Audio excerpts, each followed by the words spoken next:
Good morning and a very warm welcome to the seventh episode of Catholic Insights series.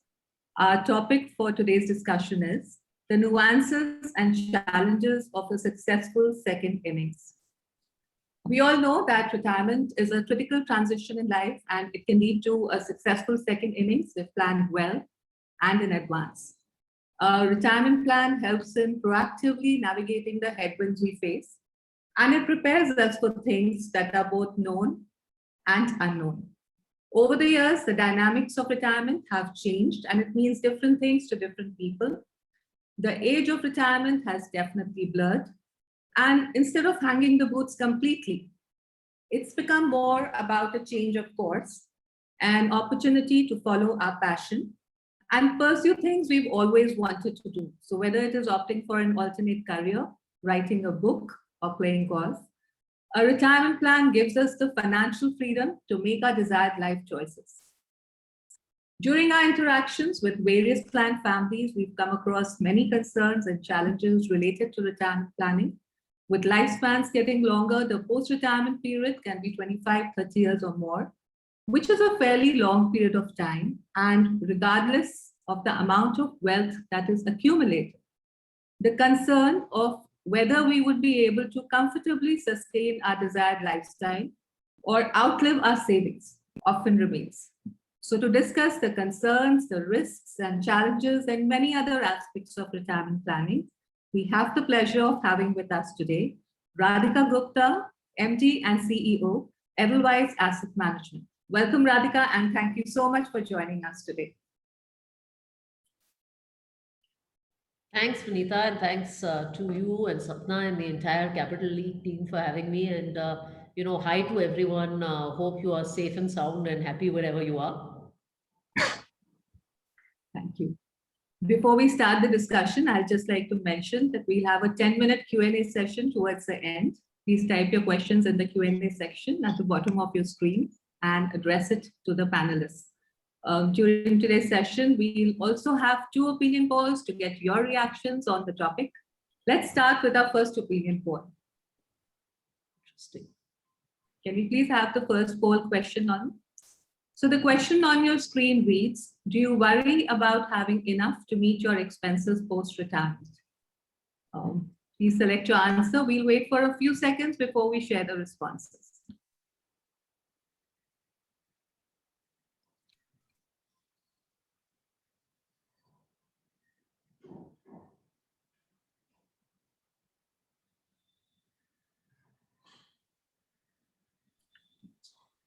So 67% of our guests today are worried about meeting with post-retirement expenses. Radhika, let's hope we can reduce some of these worries through our discussion today.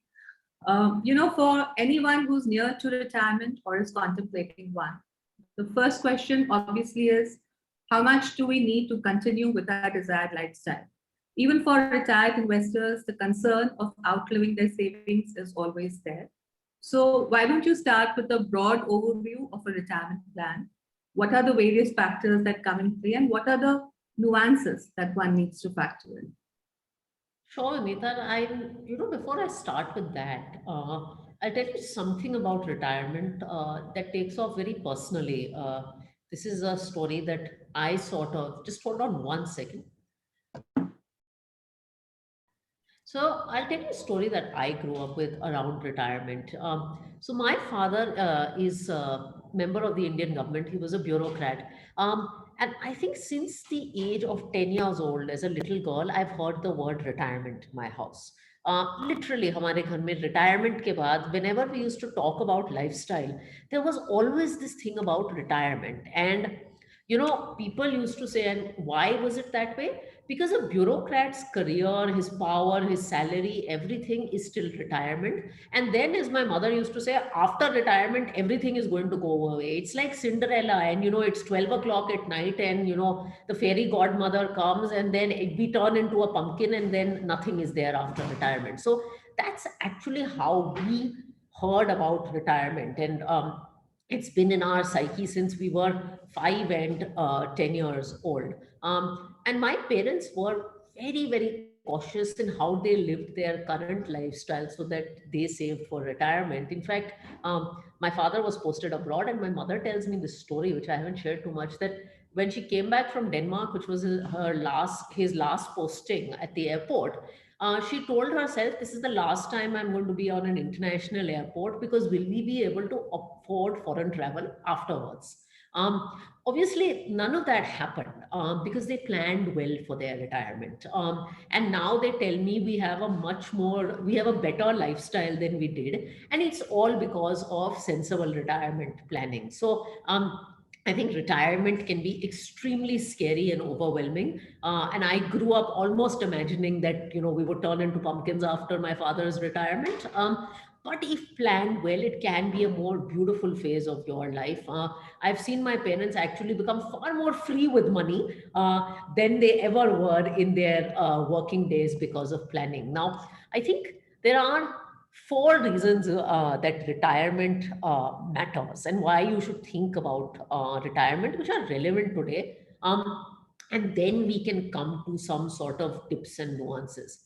I think, and these sound reasonably basic, but it is still important to talk about them. One is the fact that all of us are going to live longer. I mean, most people in our households now have grandmothers, etc., who are 95, 100 even. And life expectancy is longer. I mean, I've seen people talk about, oh, I have to save till 70, then 70 became 80, then 80 became 90. The second is, I think all of us want to leave work earlier. I mean, at least in my industry, Anita, this whole thing of my father worked till 65, and if he could work one more year, he would have. But more and more people actually want to retire from work earlier. In financial services, so many people want to retire at 45. So I think the desire, on a serious note, just to have more peace in life because day-to-day jobs are stressful is important. Obviously, there is an impact of cost of living that I think all of us underappreciate. I think prices go out of control faster than we know. It's been 15 years since I completed, 20 years since I completed college. And when I went abroad for a US education, US education fees were, I think, $40,000 a year. For 4 years at that point in Indian rupees, it was a crore. And my father used to call full fee paying students karodis because of that word. I think now the cost of US education per year has gone from 40 to 80,000, and there's a separate dollar rupee angle. So I think costs go out of control in a way that we can't expect. Um, and I think finally, and then this sounds difficult to say, but all of us want to lead a life that is far more independent of our children, etc. So I think we also want to lead a sort of independent life. So I think that is Atmanirbharta is sort of the statement. So I think that is why retirement is important. And of course, I'm sure we'll talk about what are tips and how to think about planning retirement. Yeah, like you said, in fact, regardless of whether someone's retiring at a 50 or 60 or 70, people are much healthier at this age and they want to do things. So, earlier, still 10 years back, when we were doing a retirement plan for anyone, they would typically say that, we're going to lead a simple life post our retirement. Bacche chale jayenge. So, it's the formula that used to be used was 75 to 80% of what our current expenses are. That's what you provide for. But now we have clients who say we want to travel, we have a bucket list, we want experiences, and all of that costs money. So so you have to provide for that. Yeah, my father always told my mother that lifestyle never moves backwards. This 75, 80% thing actually never happens. It moves forward because everyone wants to progress in life. So if you've gotten used to X lifestyle, you always want more. I mean, and it is human tendency to want more, especially in the sunset years, because आदमी सोचता है, he thinks I've spent the first 40 years of my life or 50 years of my life providing for my children and doing the hard yards. Now I want to live for myself. Yeah. True. So, how it is said that when planning for retirement, it's important to expect the unexpected. And considering we're making a roadmap for 20, 30 years ahead, with lifespans At least 90 years, till 90 years we provide. And I feel even that is less right now, given the, how much the lifespans have gone up. So, and considering that there are so many variable factors that are involved, whether there is inflation, what will be the rate of inflation? We are making an assumption of a return. What will be that return that we will get? There are lots of variables. So there can be many unexpected good, bad surprises along the way. And that makes the investors a little nervous. So let's talk about the potential risks and challenges that can come up, covering the various things that retirement plan includes. Let's start with inflation. Inflation impacts all of us, but the impact is higher for retired investors. So if you can explain how it impacts the investors' income and capital, and what measures can be taken to mitigate that risk. Sure. So and inflation is a reality, so we did a survey on retirement about a year and a half ago, and we asked a similar question, and 50% of folks in that survey said, I don't think I'll be able to afford even my current lifestyle when I go into retirement because of inflation. So I just wanted to share with you some thoughts on inflation, because I think the reality of price rise is, the one thing that doesn't retire in life is inflation. I mean, these might be interesting statistics to just keep in mind. 30 years ago, a Maruti car used to cost, I think, about 60,000 rupees. Today, it costs about 3.5, 4 lakhs. Most basic goods, whether you look at a Maruti car, whether you look at humble Amul butter, whether you look at a copy of the newspaper, their prices are up 8 to 20x. The price of Amul butter, which is a household good, Vinita, is up 30 times in the last 30 years. And that is actually how inflation hits us. It seems, and if you add this to the fact that you're going to have lifestyle shifts, there's an inflation that comes from the price of goods and services rising, and there's an inflation that comes from what I call lifestyle creep. On average, and again, this is some data that we had pulled up, your average spend on restaurants rises about 20% a year. It happens without you even thinking that. Your average spend on a holiday rises about 25% a year. Your average spend on travel rises about 35% a year. You suddenly start using less of your public taxi or your bus, and you start using one more Ola and one more Uber. And without knowing it, this lifestyle creep starts to show up. So I think when you have to think about retirement, factor in inflation and factor in real inflation. The other element I would say, and I'm sure we'll come to healthcare cost, is don't underestimate healthcare inflation. It's estimated that 50% of retirement costs go towards healthcare expenses. So, Radhika, how does one mitigate it? So we know inflation is there, and a lot of investors, become very conservative, have a very conservative approach when they look at their retirement money. And a lot of them want to invest a large part of it into fixed income, fixed deposits. And if a fixed, so with inflation, while we are earning, it's assumed that our earning is also going up at similar rate as inflation is. So you're kind of taking care of it. But once that earning stops, and let's say your investment is in a fixed deposit, now that fixed deposit or a bond has a fixed rate of interest. That's not growing with inflation. And that is something that a lot of retired clients have. That's the investment, that's a preferred investment. I mean, they do have other investments, but that for large majority of people is preferred. So how do they outpace this inflation bill? Okay, so I think if you have to do a retirement formula, and then I'll come to the returns, there are four factors that you need to keep in mind. Essentially, one is what is your current standard of living and how much money you need to sustain yourself. And you then have to apply at least, in my view, a 10% inflation on that, because there's 5% inflation that happens in the economy, and there's 5% additional inflation that happens on lifestyle. So if you need 50,000 rupees a month, if your current expenses are 50,000 rupees a month, that probably means a 12 to 14 crore odd kind of corpus at the time of retirement, because you'll need a much larger amount of money. The second thing you need to factor is your life expectancy.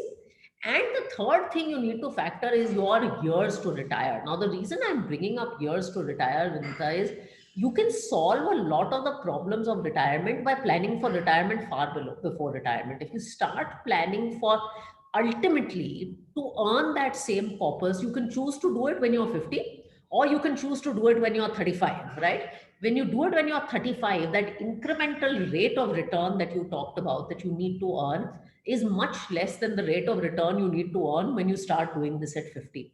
So one way to solve the problem is by starting earlier. Um, Return on investments is an extremely important factor.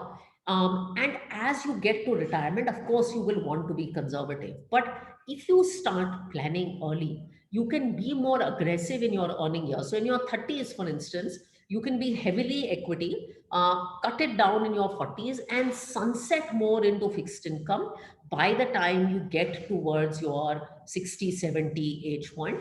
I also believe that, even if you're sitting at 60 and you're thinking about retirement, remember you have 20 years ahead of you. Now, while 100% equity may not be the answer and FDs may not beat inflation, there are a lot of moderate solutions in the middle that have a combination of equity and fixed income that can help you kind of find this balance. Yeah, so pre-retirement, of course, one would look at the asset allocation, and you're looking at that 30, 40-year term, depending on when you've started, and you plan it accordingly. Post-retirement also, like you said, post-retirement is also like a 25, 30, 35-year term, which is not a very small term. So that's also an equally long, I mean, depending on when you retire, for someone who's retiring earlier, both the terms pre and post-retirement could be as long. So why is it that we need to have a different approach in pre and a different approach in post-retirement? What is happening today is that generating regular income from a portfolio is a primary requirement for most retired investors. And we are living in a low interest rate regime. So this becomes a big challenge for investors to, meet their expenses through the interest income that's coming. So what are the different strategies that can they use to, tide through this low interest rate risk? Yeah.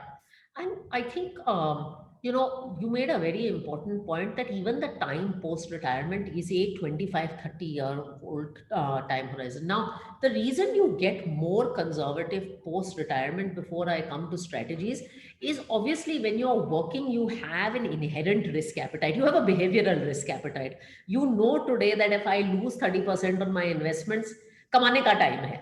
Mentally, person feels that, acha, kama lunga na, ho gaya. But and I was brought up, as I said, in a government family. So post retirement, you start to think I'm eating into my savings. So I have to be a little more behaviorally conservative. I mean, these are words I grew up with at home. I'm eating into my savings. So I have to be a little more conservative. That said, with a 20, 30-year horizon, I would recommend two things. One is bucket your sense of cash flow. So there are monthly expenditures that you're going to have, and there is money that you can actually put away for the long term, even when you're 60. And that money that you can put away for the long term, it may not have to be in super risky equity instruments, but it can be in hybrid products, or it can be in a mix of some amount of equity that will help you. Even if you're investing for 5 to 7 years, Vinita, you can afford a little bit of equity risk in your portfolio. That's something that we forget. Now, the thing about equity and fixed income is life is not black and white. It's not like I am doing only equity before retirement and then I suddenly become this conservative beaver after retirement. You can do a blend. So put away what is long-term money for you. If you have that horizon, some part of it in equity. For instance, my mother-in-law is a single woman, and she's retired. She has a lot of her portfolio in something called an equity savings fund. Now, this is a portfolio that has about 30% equity and 70% fixed income. It keeps her very comfortable because it never has a loss that stresses her out, and yet she's done more than her FD investments. So she's been telling me over the last few years, I'm doing better than FD. And there were a few good markets, so those years she earned a little extra money and she went on travel and she did all that fun stuff. But she had this much comfort, and the short-term money manage more conservatively. The other thing you can do is, if you built up a buffer, use things like SWP and solutions to get back income from your investments. I think a lot of funds, once you build up enough reserve, you can use SWP routes to get 6 to 8% back. again, quarter on quarter to fund monthly or quarterly expenses. Again, something my mother-in-law does. So exactly. So like you said, she does this equity savings fund. And what is an equity savings fund? An equity savings fund invests X percentage in equity, X percentage in debt, X percentage in arbitrage. It is diversification. So whether you do it, whether you do that diversification through an equity savings hybrid or you do that diversification yourself, asset allocation is what is important over here, depending on each investor's risk profile, the kind of corpus that has already been created, the kind of regular income. Not everybody wants regular income immediately from the corpus. There are people who have some income coming in and they're like, okay, for 2, 3 years, I'm fine. I'll need some money after that. So I think making that cash flow is extremely important to see what are the expenses that are arising at which point of time and what are your incomes coming in at which point of time. And therefore, like you said, that everything does not have to be short term and everything does not have to be long term. What is short term obviously can be in more conservative, and what is long term can be in a mix of conservative and growth assets, so that at least your returns are able to outpace the inflation. And I think taxation is also extremely important over here to be mindful, because with FDs, if you look at the post tax return and the rate of inflation, then we're actually eating into our capital over a 20-30 year period. Radhika, would you like to elaborate on that part, on how the capital gets depleted in certain cases?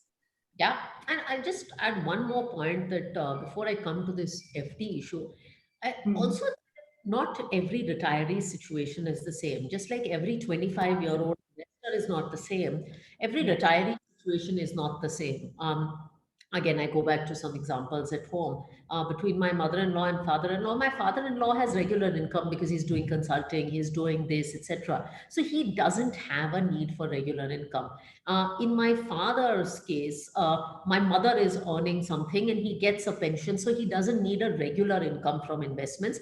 In fact, he's at a point where, by the way, his asset allocation is far more aggressive than mine because I'm a working professional who has a home loan and a husband in financial services. He's someone who can actually afford to take a lot of risk because his kids are settled, his home is paid for, mother is working, so he actually has a 70% equity portfolio and he has time. So I also want to say that there is no one formula for retirement. It is really basis your own circumstances. I think the best thing said about personal finance is that the personal is highlight in finance and it comes before finance. So there isn't one formula because all of us have different circumstances post retirement. I think you made a very important point on taxation that retirees often forget. We often talk about things like fees, etc., etc. Tax is the biggest cost that we pay in investing.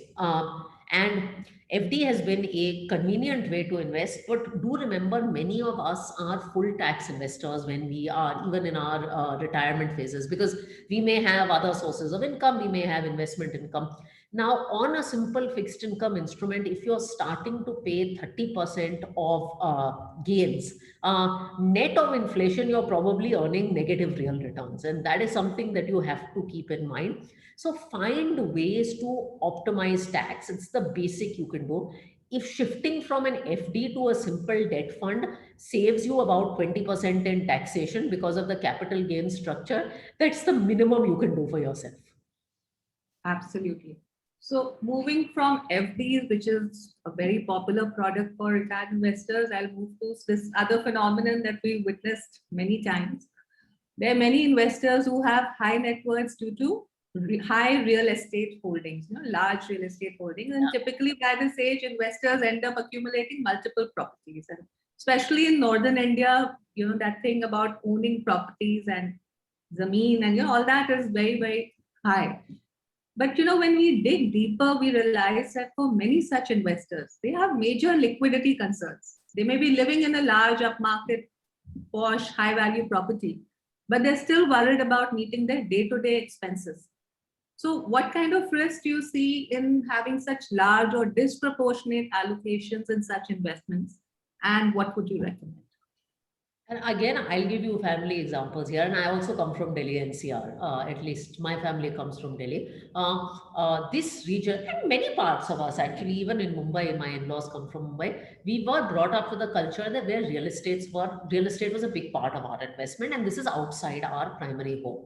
Now, the problem that happens, and these are the practical problems I'm seeing. So, you have two, three properties, Vanita. One is you correctly said the rental yield is nothing these days for these properties. So, my father has some house in Gurgaon. He's rent out one floor. He's earning some 10, 15,000 rupees on rent. My mother has some property in Bangalore. She's earning some 10, 15,000 rupees in rent.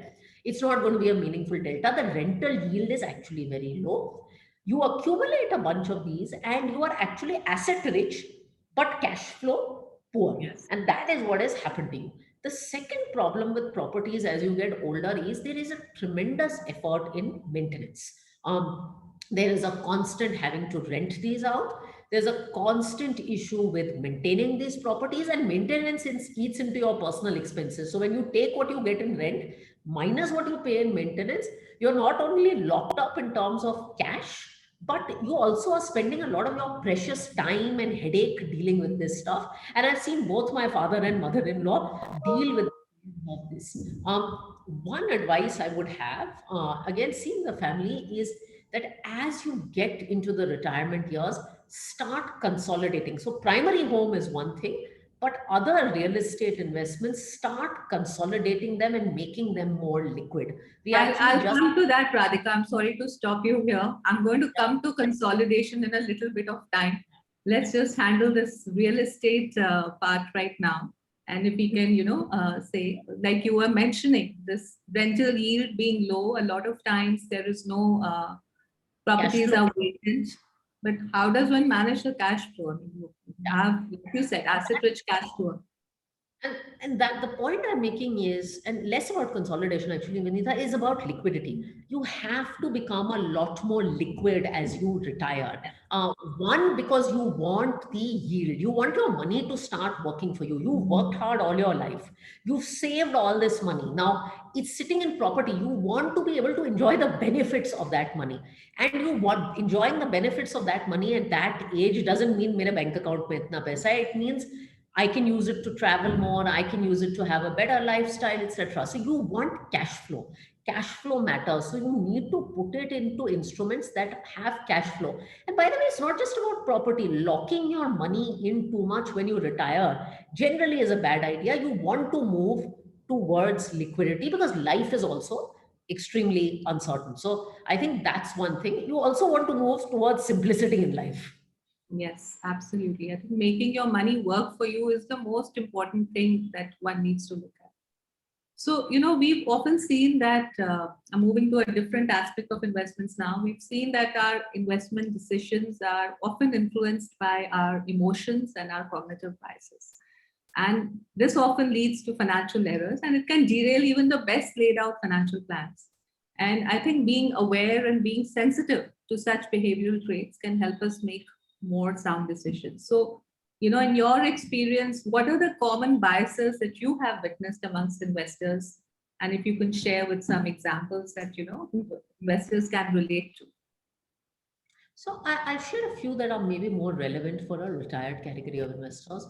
One is, I think, drawing upon something that we took in our earlier conversation, which is that I'll copy what my friend or what my neighbor did. And this is so easy today. There is social media, there is WhatsApp group. You'll have a retired friends WhatsApp group, and you have a lot of time. A lot of people have a lot of time when they've retired. So my neighbor, who's some uncle G, bought some IPO and he's done really well. Then you start asking yourself, oh, but my little equity savings fund portfolio or whatever is only earning 10%. And then my neighbor is earned some 50, 60% on something that he's done. And then you start rethinking your whole asset allocation. So I think the first piece of advice I would have, and this is for everyone, but especially for folks who are retired, is that money is hard earned. Your circumstances are your own. Nobody has a right to judge whether what you're doing for your money is right or wrong. Your circumstances are not your neighbors or not your brothers. Operate according to your circumstances. And especially in markets like these, that are a little excited and a little exuberant, where there is a lot of quick money to be made. Don't compromise years of safety of capital that you worked so hard to preserve because some neighbor of yours has made big listing day gains on some IPO. I think that basic discipline is extremely important. The other thing that retirees unfortunately often fall victim to, and Vanita, you've probably seen more of this than I have, is a lot of lovely promises that come. So this is a low interest rate environment, right? And people will come and tell you that, you're earning only 5 6% in the bank, and it touches a raw nerve within you. I'm going to give you some product that's going to give you 12% in a reasonably fixed period of time, and risk is zyada hai nahi, and that's what the pitch will be like. And you won't know what it is, you won't understand it completely, but because you're in that low interest rate environment and this thought that I'm not even earning, inflation is eating at you, you tend to fall for these things. A lot of times I've seen retirees end up locking their money in some random insurance plan that they don't understand, or some 7 year product where after they've invested they realize they can't withdraw their money. Be very careful about exotic products, and especially exotic products that are sold to you with the promise of very high fixed returns. See, I think one of the basic principles of finance is there is no free lunch. You don't get returns for free. If someone is offering you much more than an FD, and saying there is no risk in it, there's something that he's not telling you, he or she is not telling you. So it is important to ask questions, and when you don't understand, it's better not to do. It is genuinely better. If you don't understand anything, it is better not to do it. Trust yourself. And again, I would reiterate the point to retirees about liquidity. There are lots of financial products in the market. If there's one thing I would suggest you don't do, is lock up money in things that are extremely illiquid. Because if you've made a mistake in something and you can get out of it, you can reverse the mistake quickly. But once you put money into something for 8 years, there's nothing Vinita or I or anyone can do so that you can not get out of this. So I think these are two of the big ones that come to mind. Keep a strict watch on your asset allocation. Don't try to get into anything exotic. And please remember that there is no free lunch. And sometimes the market goes through phases when there will be low interest rates. There will be times when FD rates will be 9. There will be times when they are 5. When they are 5, don't make the mistakes that, as Vinita says, compromise your capital even. Remember, it's just part of a cycle. And actually, these are the times when we've seen that the most informed and aware investors who have managed, who followed the disciplined asset allocation, who managed their investments very well, they know it perfectly all right. They're the ones who sometimes slip for something like this because, the interest rates are low and you feel, and, the way a lot of times these products are presented, it just sounds so good. And that's what we always say, that if anything is giving you a little higher or way higher than what the general market return is, that itself should bring the antennas up, that, to ask questions on why is it that, you're getting this extra bit. And, a lot of time investors avoid investing in equity because of the short-term volatility. And they end up investing in debt products where you actually end up losing capital. Would you like to elaborate on that?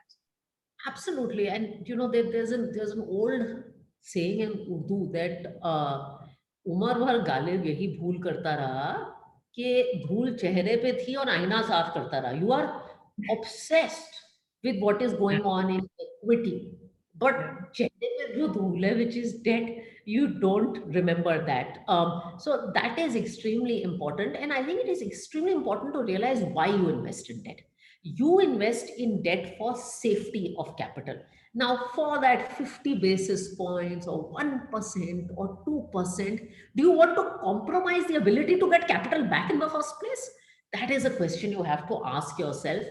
And then ask yourself, can't I just take this risk in equity? If you have genuinely so much risk appetite now, take it in equity. Take your asset allocation from 30% equity to 40% equity. That is better, and at least that's liquid, Vanita, right?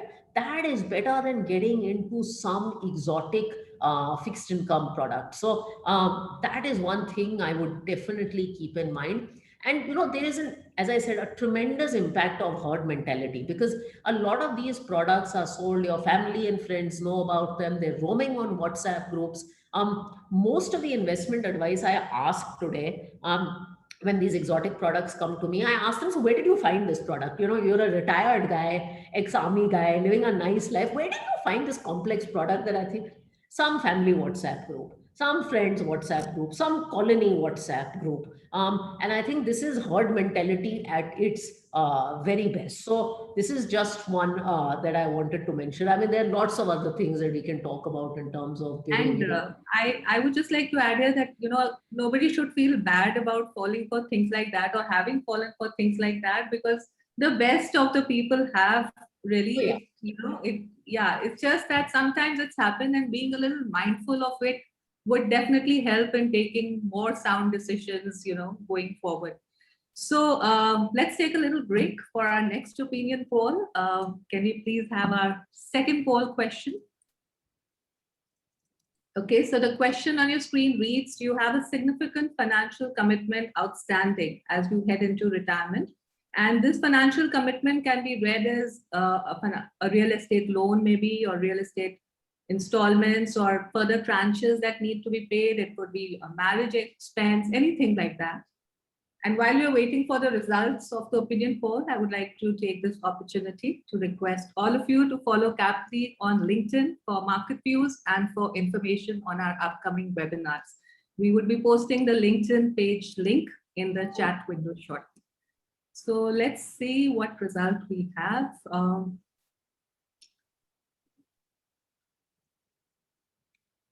Interesting. Okay, so 42% of our guests today have a financial commitment. And that's the thing.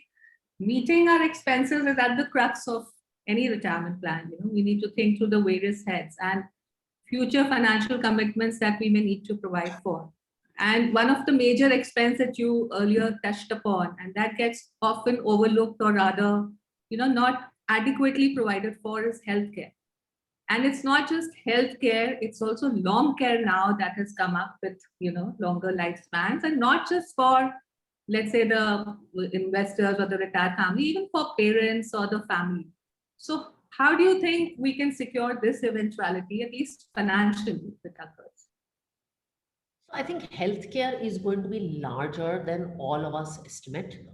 Insurance premiums are going to rise. And, the other thing that will happen, Vinita, is that, unfortunately, you may be, and I saw this with an uncle in the family, you come to the age of 50 or 60 and a random disease starts hitting you. You realize you have a heart ailment.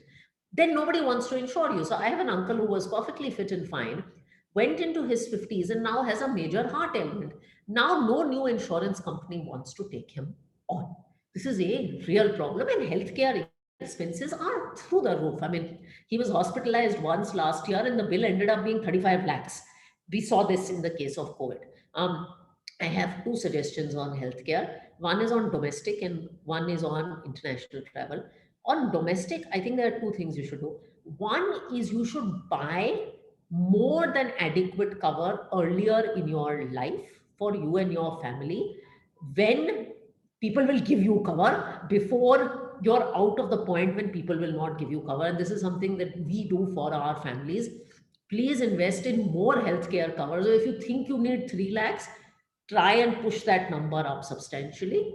It is also worthwhile to think of health as a goal. Just like, if you had a kid who was going to study abroad, chances are you would save for that goal, right? And you would park a certain amount of money via lump sum and SIP and, work towards that goal. Think of healthcare as one goal. Think of the cost of 2 surgeries that you may have in the family and just call that a goal. And, if you don't use the goal, at some point you can go on a vacation with that money. But think of that as a goal and park for that.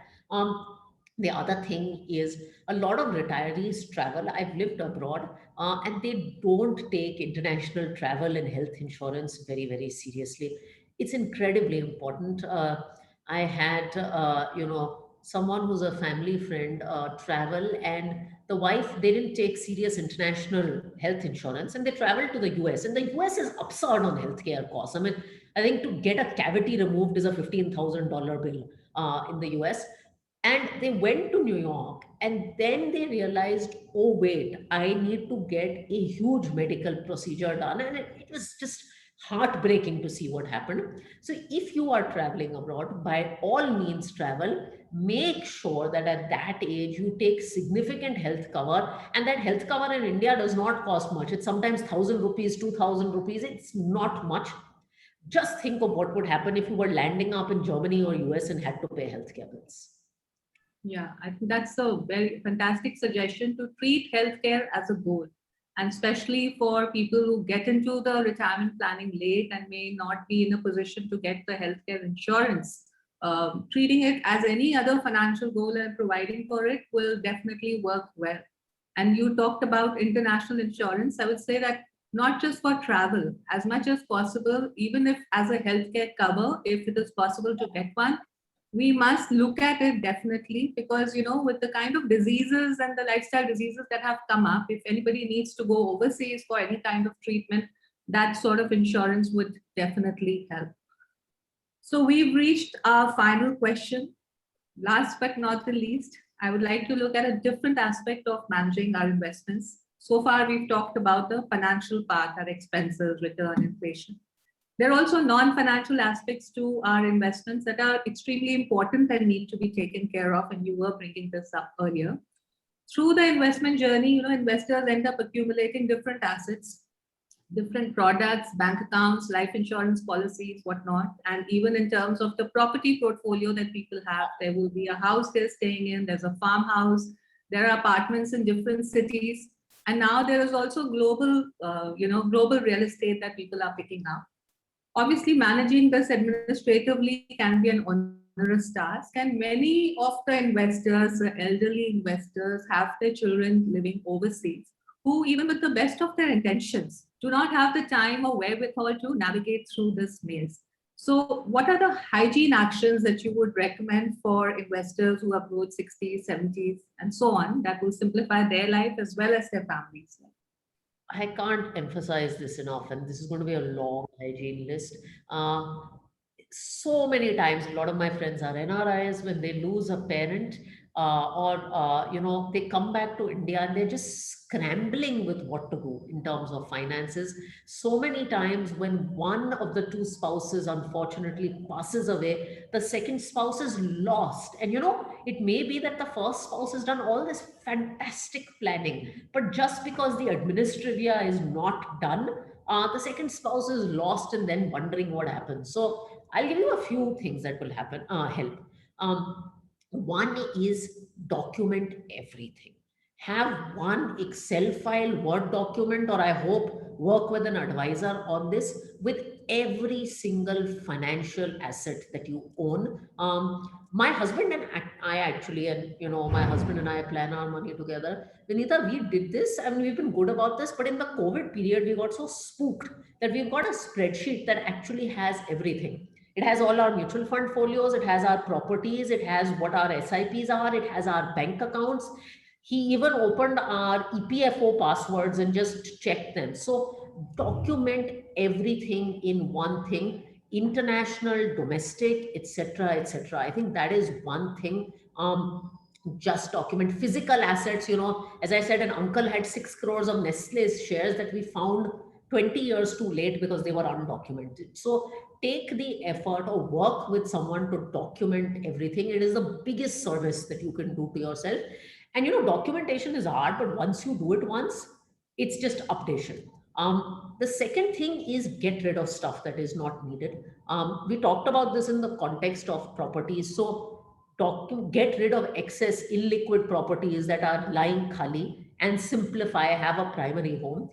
A lot of people, my dad had 15 bank accounts because he lived in many, many different countries and earned salaries in different currencies and countries. He cut it down to 2 bank accounts when he moved to India.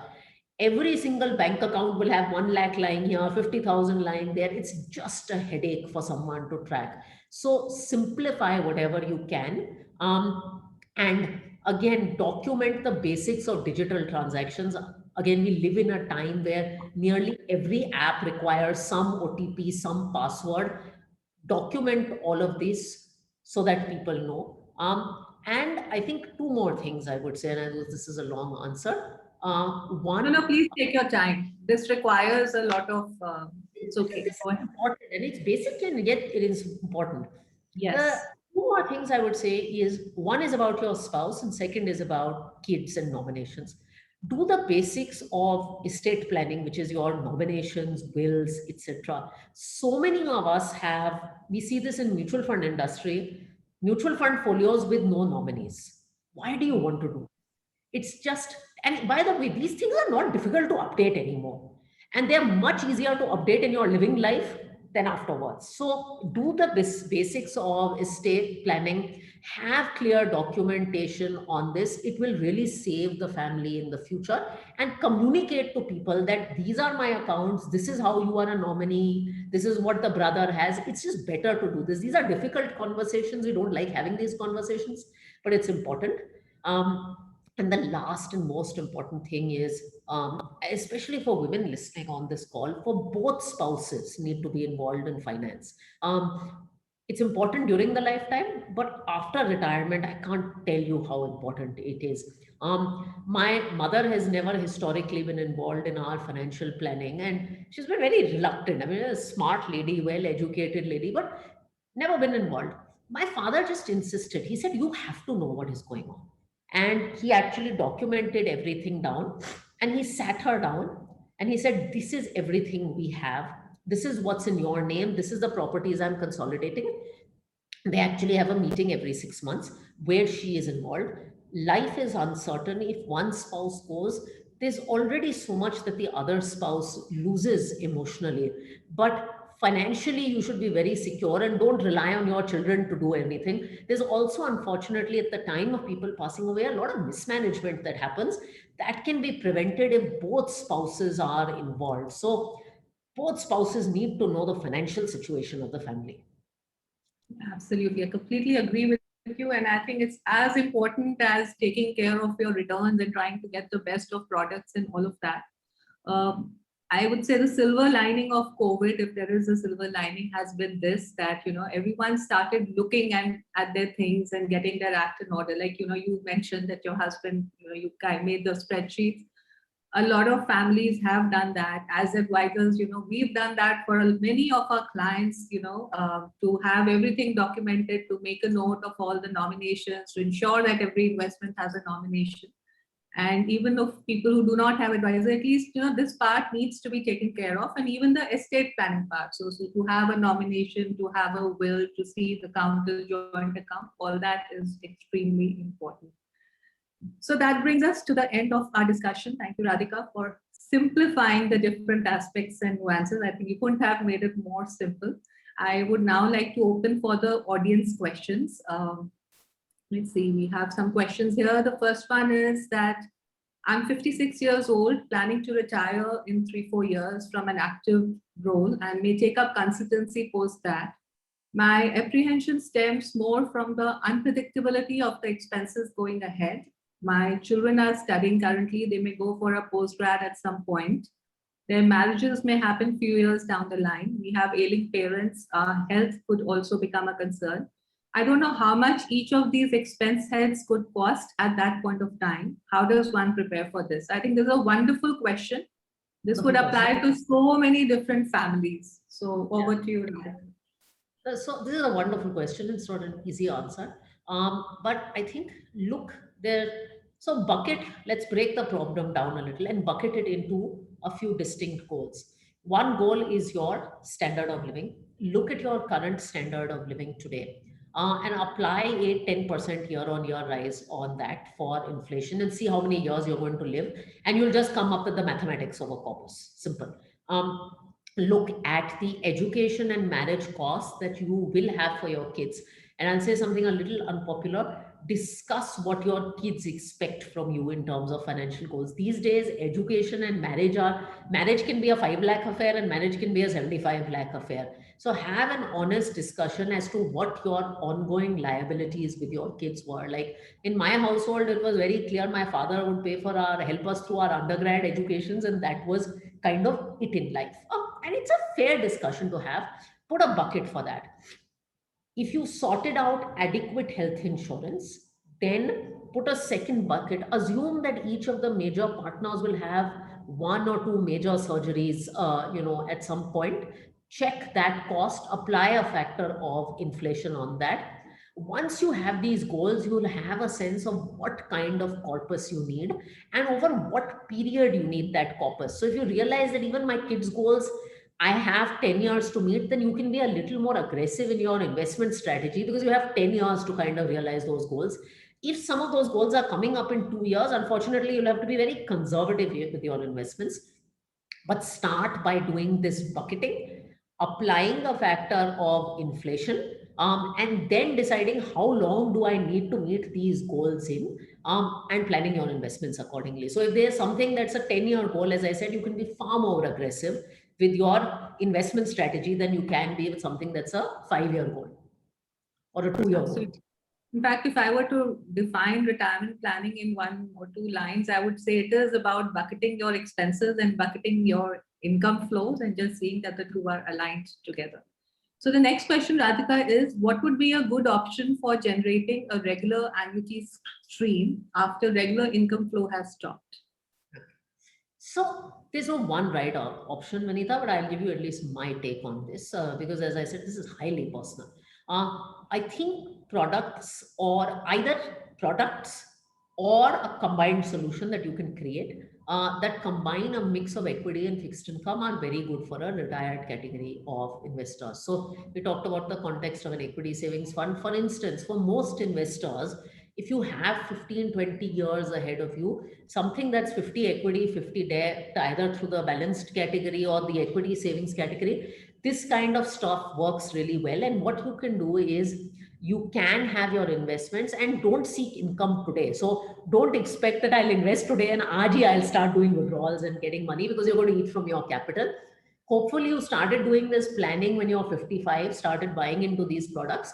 And 3-4 years later, if those products are generating, say, a 10% return, which is a fairly reasonable expectation, you can do an SWP that is maybe 8% or 7%. So you're not eating out of your capital, you've kept some buffer and you're getting some quarterly income back. So basically, hybrid products work really well. Absolutely. So the next question, Radhika, is can you share some investment strategies to reduce our tax liability and make our investments more tax efficient? So I think the biggest place where tax liability is a problem is fixed income. We discussed this in the context of fixed deposits, but I think it's worth repeating here.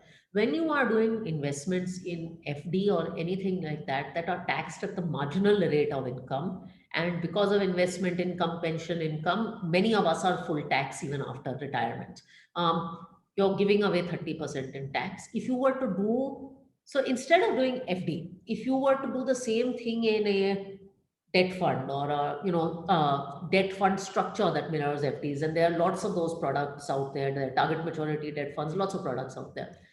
There, you're paying 20% tax over the prevailing rate of inflation. So if you're earning 6% and inflation is 4%, on 2% you're paying 20% tax, which is about 40 basis points of tax. Broadly, you're paying 10-15% tax.